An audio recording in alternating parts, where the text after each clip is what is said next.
Learn Japanese history. We are your navigators, Taro and Hanako. Welcome. Today, we're doing a deep dive into the fundamental systems that really shaped daily life back then in Japan. Exactly. We're talking about how people and goods actually moved around, how towns worked, all that foundational stuff. Right. For those of you maybe just starting out with Japanese history, think of this as like the basic operating system of the time, understanding how society actually functioned day to day.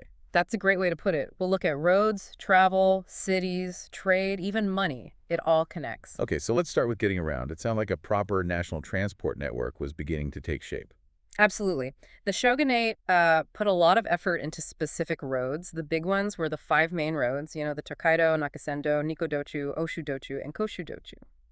And these weren't just random routes. No, they were directly controlled by the shogunate. It was strategic partly for governing, moving officials and troops, but Yeah. also really important for trade, kind of like the main arteries of the country. So if you were traveling on one of these, say the Tokaido, what would you find along the way? Well, the key things were the post stations, the shikuba. Think of them like highway service stations, but way more involved. Okay. What kind of facilities? All sorts. For the really important people, the daimyo, they had special main inns called honjin, sometimes secondary ones too, waki honjin. And for everyone else? For regular travelers, there were inns called hatagoya, plus, tea houses, shidana for a break, and little shops selling things you might need. Sounds quite organized. Yeah. How did they handle the actual, movement of luggage and people needing lifts? Ah, right. That was the job of the dispatch offices, the toyaba, at each station. They were the logistics hub. So they'd sort out porters and horses? Exactly. Porters for carrying palanquins or just luggage, and horses for heavier loads or riding. They had a quota of people and animals ready to go at each shukuba. And what about sending messages? If the government needed to get word out fast? They had a system for that too, the tsugibikaku. It was a relay messenger system. Official documents got passed really quickly from one station to the next. Super efficient for the time. And did others start using similar systems? They did. The daimyo saw how well it worked and set up their own messengers, the daimyo hikaku. And then later, you even got town messengers, machi hikaku. Town messengers, so ordinary people could send things. Yeah, eventually. It meant commoners could actually send letters between big cities like Edo and Osaka on a regular schedule. A huge step for communication, really. That's fascinating. And it wasn't just officials and merchants on the roads then. I gather ordinary folks started traveling more too. Oh, definitely. As it got easier and maybe a bit safer, you saw a big rise in commoners going on pilgrimages. Pilgrimages, where to? Famous places like Ai's Grand Shrine, Kotohira Shrine on Shikoku, Itsukushima near Hiroshima, Zenkoji Temple.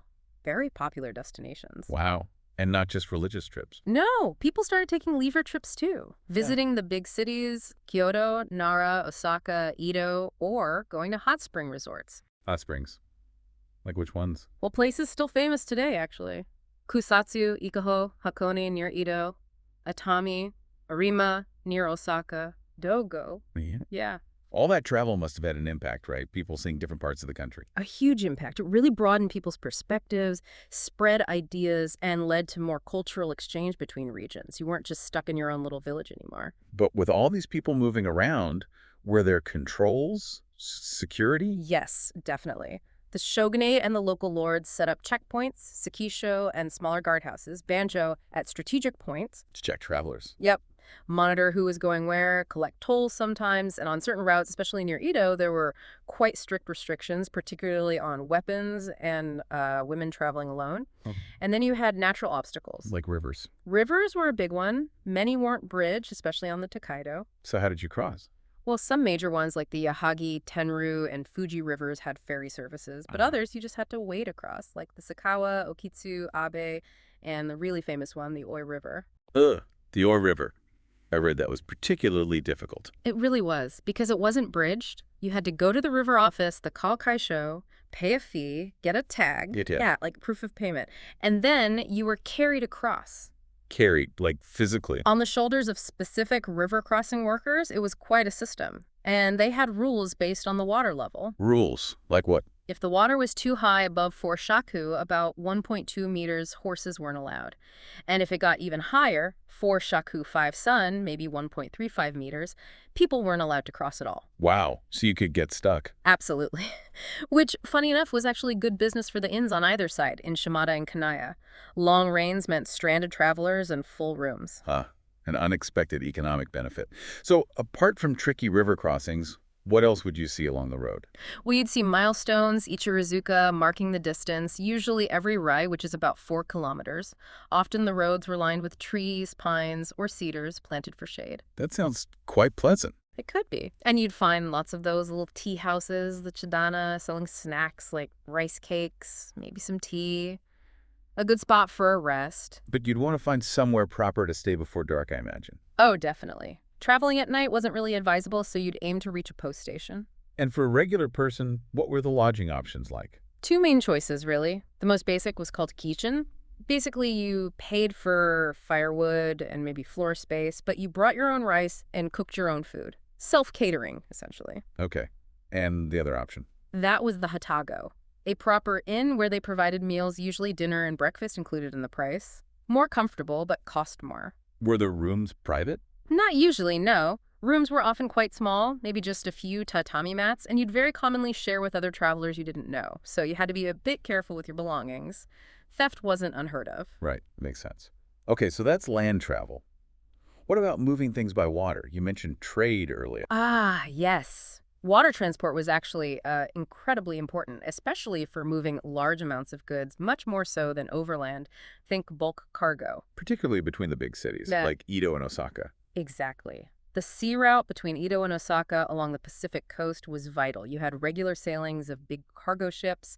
Famous types were the Hishigaki Kaisen and the Taru Kaisen. Taru kaisen. Yeah. Carrying taru barrels, like for a sake. Precisely. Barrels of sake, soy sauce, oil, stuff like that from the Osaka region heading to Edo. The Hishigaki Kaisen carried more general cargo, cotton, paper, etc. And were there efforts to improve sea routes, make them safer or faster? Yes, significantly. There was a very influential figure named Kawamura Zuken during the time of the 4th shogun, Itsuna. He was instrumental in developing better routes. What did he do? He organized the Eastern Sea Route, the Higashimari Cairo, connecting the northern Mutsu region down to Edo, and also the Western Sea Route, sometimes called Nishimawari, or Hokokumawari Cairo, which linked Dewa Province on the Sea of Japan coast all the way around to Osaka. Big improvements in safety and reliability. Wow. And was there trade further north, too? Oh, yes. Later on, the Kitame Boon ships became really important. They sailed between Osaka, ports along the Hokuriku coast on the Sea of Japan, and all the way up to Matsumai in southwestern Hokkaido, trading various goods. And inland rivers were key arteries, too. Absolutely essential.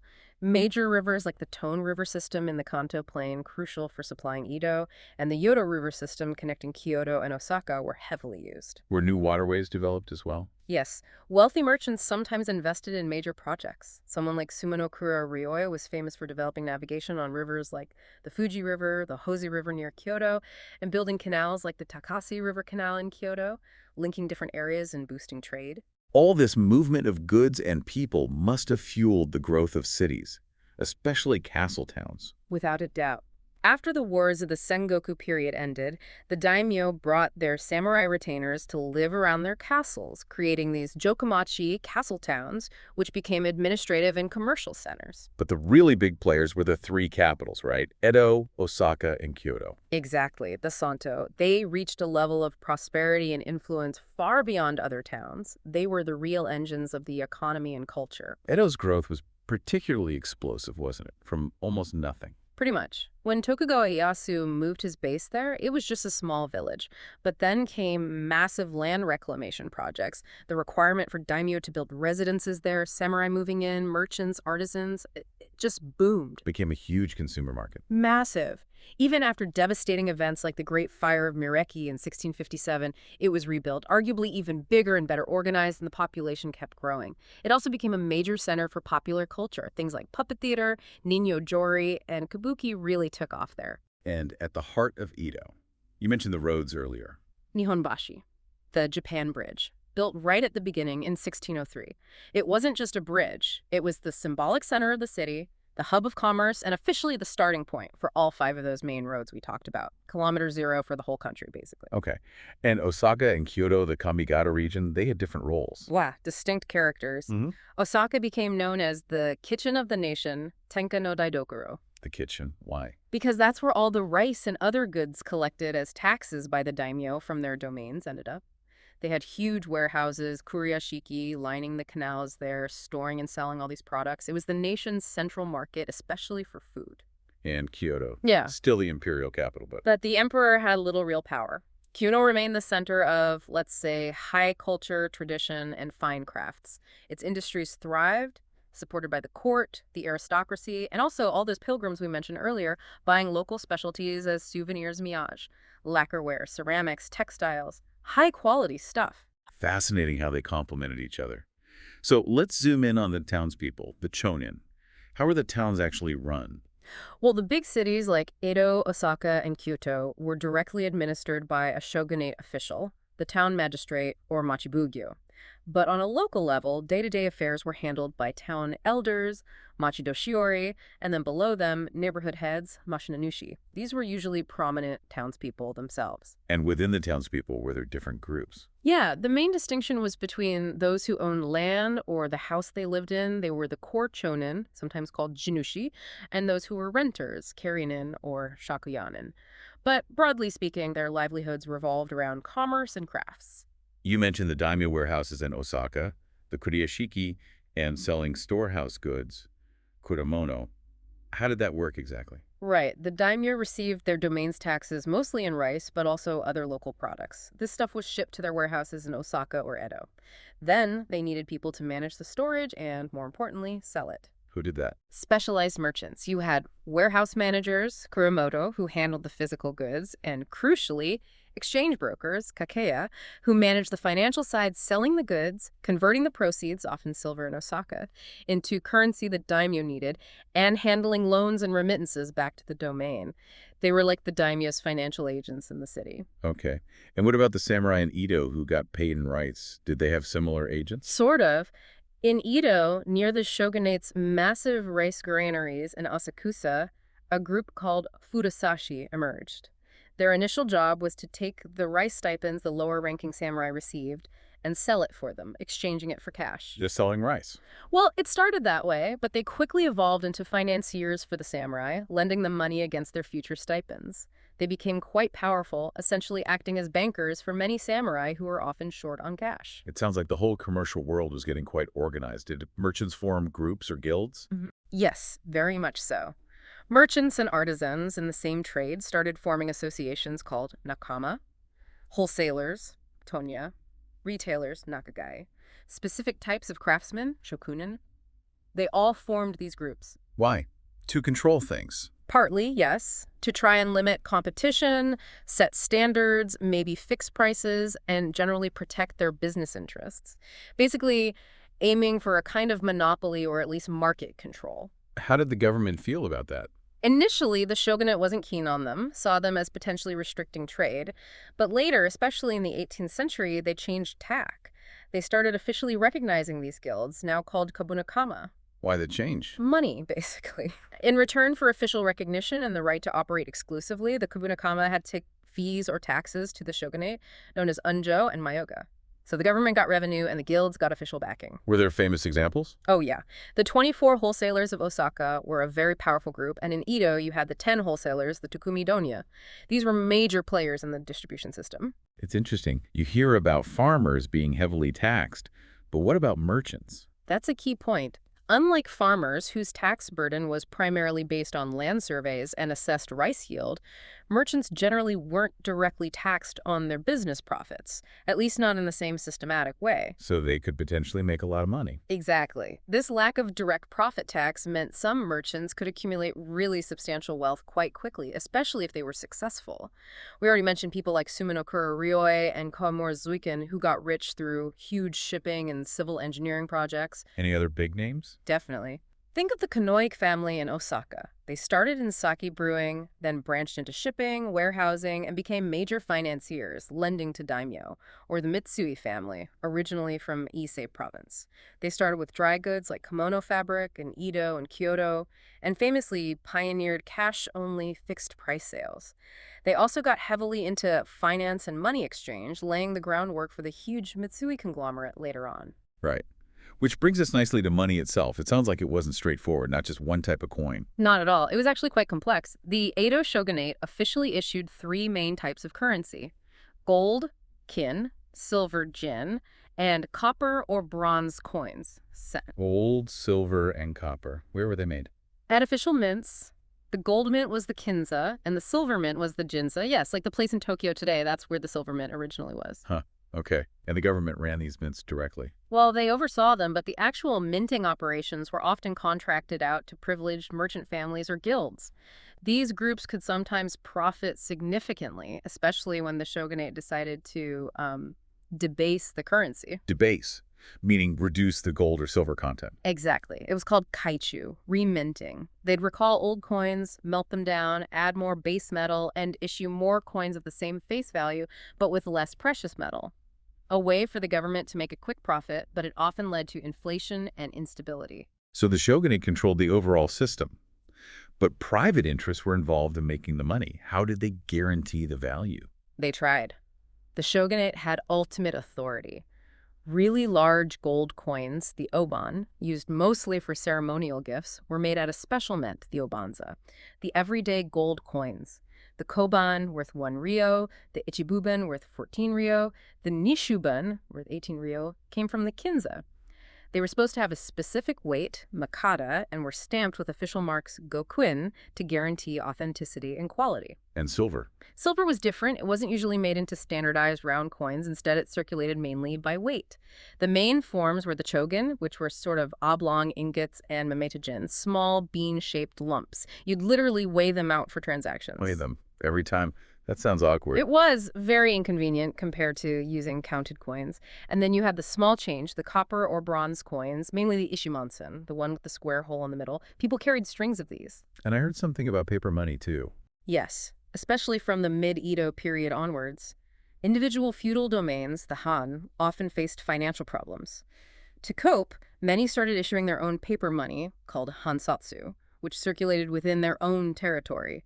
This added yet another layer of complexity to the whole system. Wow. So you had gold coins counted in ryo, bu, and shu, silver weight in kan and mom, copper counted in kanamon, plus all this local paper money. How did anyone keep track? It was definitely a challenge. The different units, the fact that silver was based on weight, and especially the fact that the exchange rates between gold, silver, and copper were constantly fluctuating, it made business complicated. Fluctuating rates, so a gold ryo wasn't always worth the same amount as silver. Exactly. The Kingen no Soba, the gold-silver exchange rate, changed based on supply and demand, regional preferences. It was a headache. How did people manage these exchanges then? That created a business opportunity for money exchangers. The ryoga show. They were essential. You'd go to them to change your gold into silver, or silver into copper strings, or vice versa. They knew the current rates and facilitated transactions. And presumably they made a profit doing this. Oh, absolutely. The skilled ones, the big ones like the Mitsui and Kanoik families who got into finance, became incredibly wealthy and influential. They weren't just changing money, they were involved in lending, transferring funds, essentially acting as the bankers of the era. Were there regional differences in which currency was preferred? Yes, broadly speaking. Gold was the main currency of account and preferred in Edo and eastern Japan. Silver, particularly the weighed silver, was dominant in Osaka and western Japan. Can you give an idea of the exchange rates maybe from earlier on? Sure. Around, say, 1609, the basic gold standard was 1 ryo equals 4 bu, which equals 16 shu. For silver by weight, 1 kan was 1,000 mon. For copper, 1 kan was 1,000 mon. The link between them back then was roughly 1 gold ryo was worth about 50 mon of silver, or about 4 kan of copper coins, so 4,000 mon. 1 ryo for 4,000 mon. Around then, yes. Although there was also an older accounting unit sometimes used based on Chinese coins, the or irakuzen, where 1 ryo was notionally 1,000 mon or 1 kan, so. Yeah, it could get confusing. Definitely sounds like it. It really paints a picture of a complex, dynamic economy, Yeah. even with all those different systems running side by side. It really was. And hopefully, looking at all this, the roads, the sea routes, the way cities like Edo and Osaka worked, the role of merchants and guilds, and this multi-layered currency system gives you a much better sense of the underlying framework of society during this period. Absolutely. It's like seeing the plumbing and wiring behind the walls. These systems were crucial for everything else that happened, weren't they? They were the bedrock. Without these networks for moving people, goods, money, and information, the society and economy just couldn't have functioned or developed the way they did. A really essential foundation to understand. So maybe something for you to think about as you delve deeper into Japanese history is how these structures, this transport, this urban setup, this commercial activity, this monetary system, how did they specifically shape the culture, the social relations, the politics of the time? What seems surprising or different compared to, say, European history or other regions you might know? Thinking about those connections can be really revealing.